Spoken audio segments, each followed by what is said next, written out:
गुळवंची तालुका उत्तर सोलापूर येथे विजेचा करंट पाण्यात उतरल्याने पाण्यात गेलेल्या जवळपास 24 म्हशींचा मृत्यू झाला। हा प्रकार वीज वितरण कंपनीच्या हलगर्जीपणामुळे घडला असून संबंधित पशुपालकाला त्याच्या म्हशींची तातडीने आर्थिक नुकसान भरपाई मिळावी अशी मागणी ग्रामस्थांमधून केली जात आहे।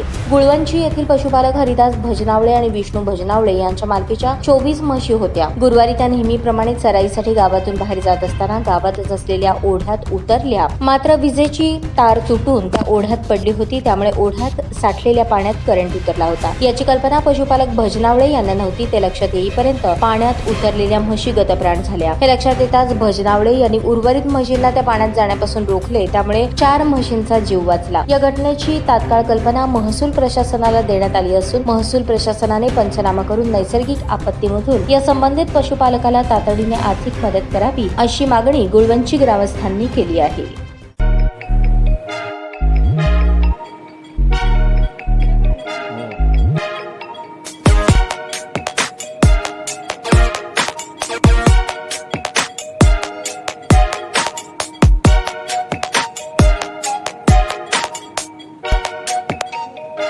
सोलापूर शहरातील सुप्रसिद्ध हॉस्पिटल म्हणजे सेंट्रल मल्टी स्पेशालिटी हॉस्पिटल मागील अनेक वर्षापासून सेवा बजावत आहे। 24 तास इमर्जन्सी सर्व्हिस, मॉडर्न टेक्नॉलॉजी, अनुभवी डॉक्टर्स तसेच अत्याधुनिक तंत्रज्ञान सुविधांनी सुसज्ज स्त्रीरोग प्रसूती विभाग, ऑर्थोपेडिक विभाग, मेडिकल विभाग आणि इतर एकमेव नाव म्हणजे सेंट्रल मल्टी स्पेशालिटी हॉस्पिटल। पत्ता गणेशपेठ शॉपिंग सेंटर, मंगळवार बाजार, सोलापूर।